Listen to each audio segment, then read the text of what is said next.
Здравствуйте, в эфире информационный выпуск Амши Пшара. Сегодня в программе о развитии сельского хозяйства в правительстве обсуждались перспективы отрасли. Продажа недвижимости как один из вариантов привлечения инвестиций. Обсуждение за круглым столом. В жанре мистического реализма в Сухуми открылась выставка работ Руслана Ходжава.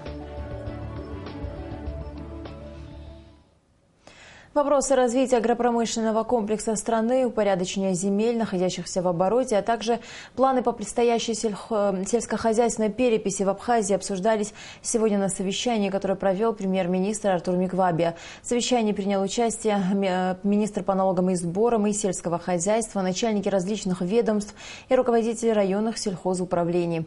Подробности в материале Налы Мукба. Сельское хозяйство в Абхазии, одна из главных отраслей экономики, обладает большим потенциалом. Для разработки стратегии развития сельского хозяйства в стране необходимы объективные сведения о нынешнем состоянии отрасли. С этой целью в будущем году впервые в Абхазии планируется провести сельскохозяйственную перепись, которая отразит данные по всем хозяйствам страны, в том числе и домашним. Этим будет заниматься Управление госстатистики. Всем нам интересно, какими земельными ресурсами располагает наше сельское хозяйство, как они используются, сколько и каких хозяйств у нас работает в аграрном секторе, вообще что растет на нашей земле, кто на ней трудится, сколько в стране крупного рогатого скота. Эти многие вопросы, касающиеся аграрной инфраструктуры, будут в центре внимания переписчиков и их респондентов. Перепись пройдет в 3 этапа. Первый – подготовительный. Он уже начат, по словам начальника госстатистики. Это самый сложный этап работы. На это потребуется немало времени и средств. Сама перепись станет следующим этапом. Ее планируется провести осенью 2016 года. Заключительным станет подведение итогов. То, что находится в обороте, оно очень важно для нас вопрос. Я уже тут отмечал, земля – это важнейший ресурс для любой страны, для любого государства, а тем более для нас, небольшого такого государства, где каждый клочок, каждый метр имеет большое значение. Мы должны, чтобы эта земля переходила из поколения в поколение. Другой важной проблемой, обсуждавшейся на заседании, стал вопрос инвентаризации земель, находящихся в обороте. Большинство данных, которые в настоящее время существуют, не соответствуют действительности. Многие сельхозугодья, выделенные под определенные культуры, давно находятся в упадке. Часть из них используется не по назначению. Много вопросов и к владельцам земель, взятых в аренду. Большинство из них недобросовестно платят налоги. В нынешних политических условиях перед Абхазией открываются новые экономические возможности. В России возрос спрос на продукцию из нашей республики. Поэтому необходимо максимально задействовать весь имеющийся у Абхазии потенциал, в том числе и земельный. Навести порядок во всем этом – цель данной программы. У нас к этому достаточно строго в соответствии с существующим законодательством, где четко и ясно в Конституции записано,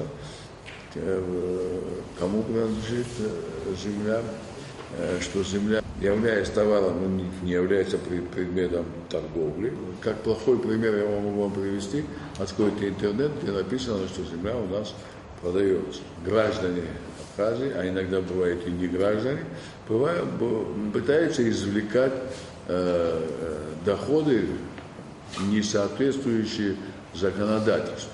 Все эти данные, как и результаты предстоящей переписи, станут основой для разработки плана развития сельского хозяйства страны.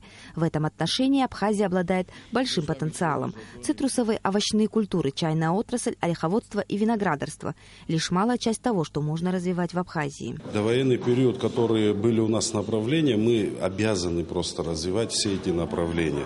Другое дело, в каких это все будет объемах. Конечно, достичь тех довоенных объемов это практически сегодня невозможно. Это из-за оттока людских ресурсов, из-за недостаточного финансирования, и так далее.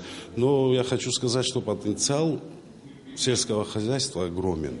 Другое дело, насколько мы рационально к этому сможем подойти и рационально это все использовать. По словам премьер-министра, важно наладить еще и производство внутри республики. Таким образом, выращенную продукцию можно будет экспортировать по максимальной цене. Завершая заседание, Артур Миквабия коснулся еще одной важной проблемы – обеспечения жильем сотрудников силовых структур и молодых семей. Государство планирует выделение им земельных участков и оказание помощи при строительстве. Премьер-министр Артур Миквабия потребовал в кратчайшие сроки предоставить необходимые сведения по всем озвученным вопросам.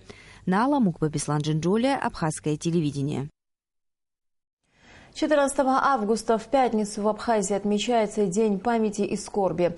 Это день начала Отечественной войны народа Абхазии, унесшая тысячи жизней сынов и дочерей Апсны, народов Северного Кавказа и Юга России. По всей стране пройдут памятные мероприятия. 14 августа в 11 часов утра состоится церемония возложения цветов в парке славы столицы. А в 12 часов в Музее боевой славы имени Владислава Григорьевича Арзенба состоится открытие экспозиции, посвященной Дню начала войны, и фотовыставка ко Дню добровольца. В первые же дни войны погибли 19 человек. С сегодняшнего дня на нашем канале начинается рубрика «Ахакуитра защак кастваз», в которой мы будем рассказывать о каждом из них как в рамках новостей, так и после них. Сегодня после новостей очерк о Валерии Квицине. 15 августа в Абхазии – День добровольца, который отмечается с 2013 года. В этот день, 15 августа 1992 года, в Гудауту прибыла первая группа северокавказских добровольцев во главе с султаном Соснолиевым. К этому дню приурочен ряд мероприятий. С 12 до 13 часов состоится церемония возложения венков к памятнику добровольцев в Гудауте. С 14 до 15 часов возложение венков к могиле первого президента Республики Абхазия Владислава Арзенба. В 15:30 возложение венков погибшим в Отечественной войне народа Абхазии в парке славы в Сухуме.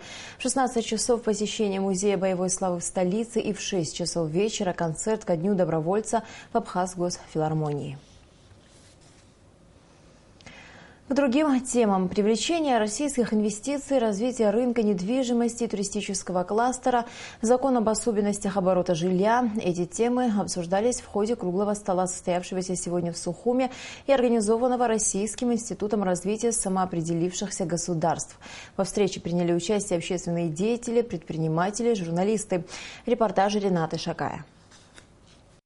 Для привлечения инвестиций необходимо совершенствовать в первую очередь законодательную базу республики, отмечалось на встрече. На сегодняшний день российские граждане заинтересованы инвестировать средства в недвижимость Абхазии. А между тем наша страна нуждается в развитии инфраструктуры, жилого и нежилого фондов, развитии гостиничного комплекса. У республики нет собственных финансовых возможностей для решения этих вопросов. Безусловно, Абхазия – это страна с прекрасной природой, климатом, и имеет огромные возможности и огромный потенциал роста в сфере туризма, безусловно. И я, как человек, который отправляет в Абхазию, моя компания отправляет в Абхазию достаточно много российских туристов, знаю, что спрос на республику очень большой. И, к сожалению, на сегодняшний день я могу сказать, что весь этот спрос республика не может удовлетворить.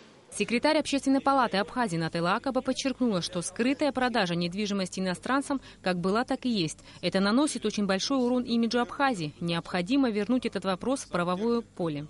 Это неправильно, что только через получение абхазского гражданства человек может приобрести. Что этим мы, наоборот, наносим урон интересам Абхазии, чем какую-то пользу приносим ей.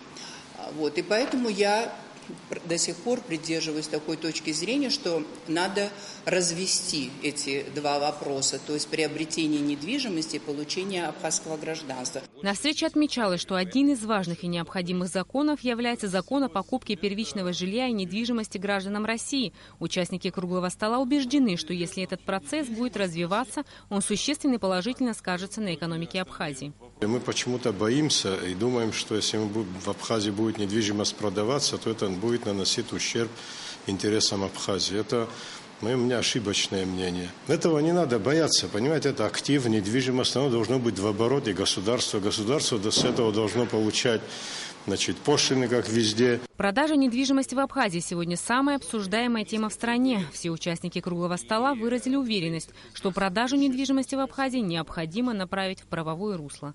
Рената Шакая, Копкущан, Абхазское телевидение. Министр образования и науки Абхазии Эдгур Кокоба примет участие в программе «Вопрос министру» в пятницу, 14 августа. В прямом эфире министр ответит на ваши вопросы, уважаемые телезрители. Вы можете отправить свой вопрос на электронную почту вопрос.министру@gmail.com. Кроме того, каждый четверг с 6 до 7 вечера у колоннады на набережной Махаджира в Сухуме вы можете записать свой видео-вопрос министру. Итак, в эту пятницу, 14 августа, гость студии министра образования и науки Абхазии Эдгур Кокоба. Пишите и записывайте интересующие вас вопросы. В Республиканском центре народного творчества имени Ивана Кортуа открылась выставка работ самобытного абхазского художника Руслана Ходжава. На экспозиции представлены 16 картин в жанре мистического реализма. С завтрашнего дня картины Руслана Ходжава будут выставлены для продажи. Руслан Ходжава больше известен как психолог-писатель. Сегодня он еще и состоявшийся художник со своим уже узнаваемым стилем. Его работы находятся в коллекции Центрально-Мастатской галереи Минска и в частной коллекции ценителей из США и Израиля. Жанр работ Руслана Ходжава – мистический символизм. На сегодняшней выставке было представлено 16 картин – «Солнце», «Феникс», «Храм Божий Новоафонский» и другие. Руслан Ходжава никогда не обучался художественному ремеслу.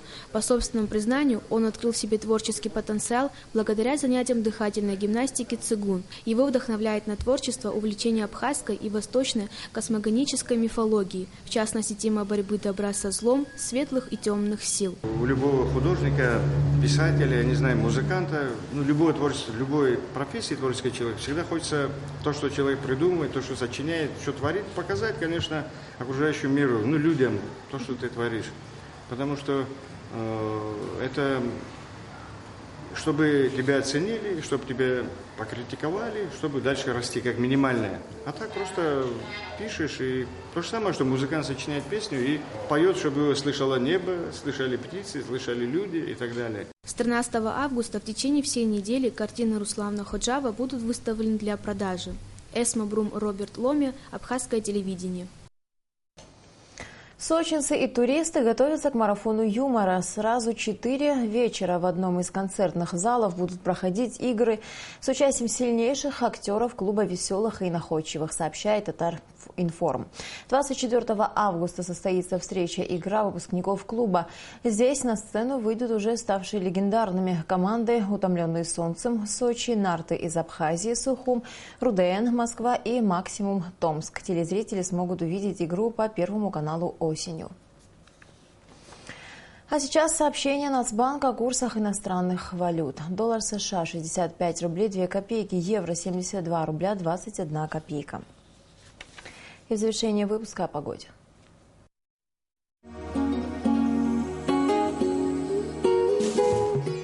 По сообщению гидрометеослужбы, завтра в Абхазии ожидается переменная облачность, ночью и утром местами небольшой дождь, днем без осадков. Температура воздуха ночью 22-24, днем 32-34 градуса, температура морской воды 28 градусов.